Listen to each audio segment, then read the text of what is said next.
Welcome on Easy Learning. Now I am going to explain about the poet John Keats of this poem Ode to Autumn, and after it I will just explain the poem in the next part of the video. So at first let's learn or know about John Keats in this part of the video.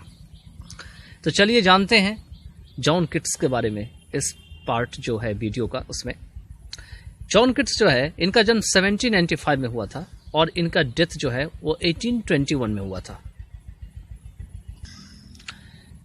तो 1795 में इनका जन्म हुआ था और 1821 में इनका death हुआ था। One of the greatest of English romantic poets, means English romantic poets में बहुत सारे ग्रेट पोइट थे, महान कवि थे, उनमें से ये एक थे। One of the greatest was born at Moorfields, और इनका जन्म कहाँ हुआ था? तो मूनफील्ड्स में हुआ था। और ये मूनफील्ड्स कहाँ है? तो लंदन में है। He studied at Clarks school eight Enfield, Enfield में एक क्लार्क्स स्कूल है, वहां पे वो स्टडी किए थे, अपना अध्ययन किए थे। Deeply interested in cricket and boxing, मतलब क्रिकेट और बॉक्सिंग में बहुत ज़्यादा गहरे तरीके से इंटरेस्टेड होने के कारण, यहाँ पे इनका मतलब बिकॉज होंगे के कारण, ही ग्रू इनटू ए वोराशियस रीडर, वो जो है एक वोराशियस रीडर के रूप में, या ये भी कह सकते हैं कि क्रिकेट और बॉक्सिंग में इंटरेस्टेड होने के साथ साथ वह जो है एक वोराशियस रीडर के रूप में उभरे। अब ये वोराशियस रीडर क्या होता है? वोराशियस रीडर वो होता है ऐसा रीडर जो कितना भी पढ़ ले लेकिन पढ़ने के लिए वो अभी भी तैयार रहे, मतलब पढ़ने से उनका कभी मन न भरे, उसको वोराशियस रीडर कहा जाता है। और ये जो वोराशियस रीडर थे वो खास करके स्पेशली ग्रीक मैथोलॉजी के थे, मतलब ग्रीक में जो पौराणिक कहानियां थी, जैसे हमारे यहाँ अंग्रेज लोग कहते हैं कि आपका महाभारत, आपका रामायण जो है वो पौराणिक है, वैसे ही ग्रीक में बहुत सारी पौराणिक कथाएं हैं और उस पौराणिक कथाओं में बहुत सारे कैरेक्टर्स हैं। अगर आप भी रीड करेंगे तो आपको भी बहुत आनंद लगेगा ग्रीक की मैथोलॉजी को। तो चलिए हम उसके बारे में इतना यहाँ मेंशन नहीं करेंगे। तो यहाँ पे दिया हुआ है कि स्पेशली खास करके किस में करते थे? ग्रीक मैथोलॉजी में। He even started a translation of Virgil's Aeneid. आप कहते हैं दो बड़े बड़े उस समय के पोइट, मतलब विद्वान थे, स्कॉलर थे। फर्स्ट थे वर्जिल और सेकंड थे होमर। तो वर्जिल ने जो है एनियड लिखे थे, तो एनियड के जो है उन्होंने जो है ट्रांसलेशन भी उन्होंने करना शुरू किया। भी इवन का मतलब भी, he even started a translation of Virgil's Aeneid, उन्होंने वर्जिल्स के एनियड की ट्रांसलेशन भी करना शुरू कर दिए। His ambition to become a poet was fired by his first acquaintance with Spenser's Faerie Queene. उन्होंने पोइट बनने की सपना कैसे शुरू किया? उनकी आकांक्षा जो है, एम्बिशन है, वो कैसे शुरू हुआ? तो ये तब उग्र हो गया या फायर्ड हो गया और बहुत तेजी से उनके मन में आया जब उनका संपर्क जो है स्पेंसर के फेरी क्वीन से हुआ, या फेरी क्वीन से जब उनका जान पहचान हुआ, एक्वेंटेंस हुआ। अब ये फेरी क्वीन कौन है, क्या है ये स्पेंसर कौन है? तो एक्चुअली में इनका पूरा नाम है एडमंड स्पेंसर, और ये क्वीन एलिजाबेथ के टाइम के बहुत बड़े पोएट थे और सोनेटियर्स थे। मैंने बताया था आपको जब मैं सोल्जर की पोएम करा रहा था कि जो सोनेट होते हैं कितने टाइप्स के होते हैं। तो सोनेट में 3 टाइप्स होते हैं, उसमें एक टाइप जो है स्पेंसरियन के भी होते हैं। तो क्या ये फेरी क्वीन भी सोनेट्स थे? फेरी क्वीन में बहुत सारे जो है आपको चैप्टर लिखे गए थे। तो उस चैप्टर को जो है सोनेट में जो है इन्होंने पूरा पिरो दिया था, उस तरीके से उसने लिखा था।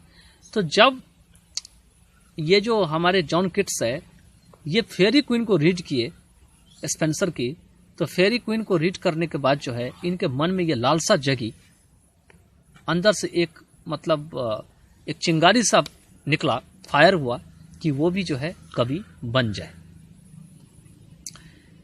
His first poem, Lines in Imitation of Spenser, was published in 1814. आप देख रहे हैं कि स्पेंसर से इतना प्रभावित हुए कि उन्होंने अपनी पोएम की टाइटल या नाम भी जो है स्पेंसर देना शुरू कर दिया। तो उनकी जो पहली पोएम थी वो lines in imitation of Spencer थी, जो कि 1814 में जो है प्रकाशित हुए।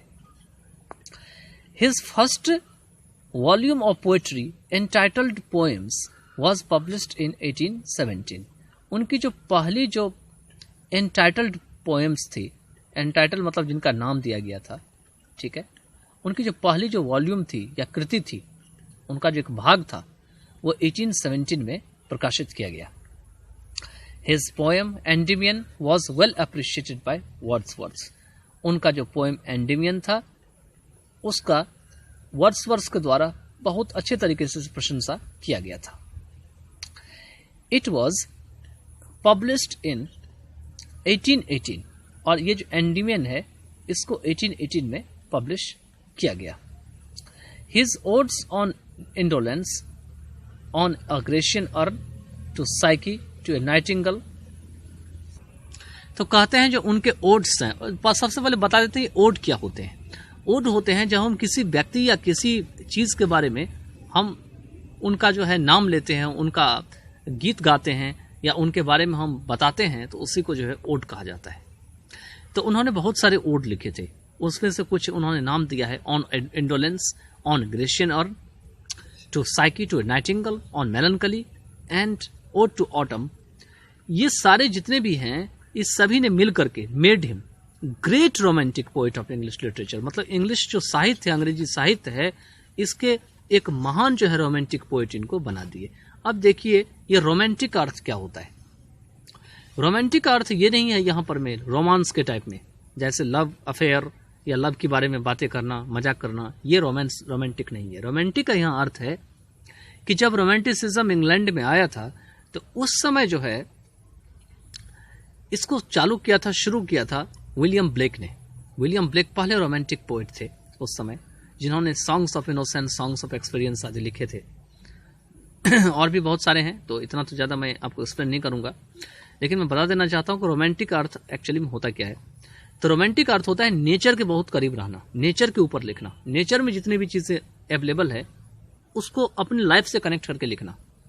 जैसे पेड़ हैं, पौधे हैं, समुद्र हैं, ये सब सारी चीज़ें नेचुरल है, पक्षियां हैं, पशु है, ये सब नेचुरल है। और इसी को पोइट क्या करते थे, अपनी लाइफ से उसको कनेक्ट कर देते थे और उससे वो लिखते थे। इसी को रोमांटिक पोएट कहे जाते थे, ठीक है।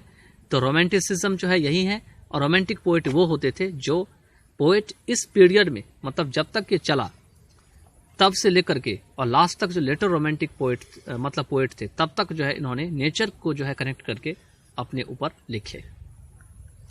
अब आगे कहते हैं, सो डिड लैमिया एंड हाइपेरियन। ये बहुत ही बड़े बड़े पोएम है, हाइपेरियन और लैमिया, और इन्होंने लैमिया और हाइपेरियन भी लिखे। हाइपेरियन जैसे कि आज की डेट में आप कोई बहुत बड़ा स्टोरी ले लेते हैं, या रामायण का कोई खंड ले लेते हैं, या महाभारत का कोई पार्ट ले लेते हैं, उसी तरीके का पोएम है हाइपेरियन, जो बहुत लाइन्स में लिखे हुए हैं। ही डाइड ऑफ ट्यूबरक्लोसिस इन 1821। वह टीबी के कारण 1821 में मर गए।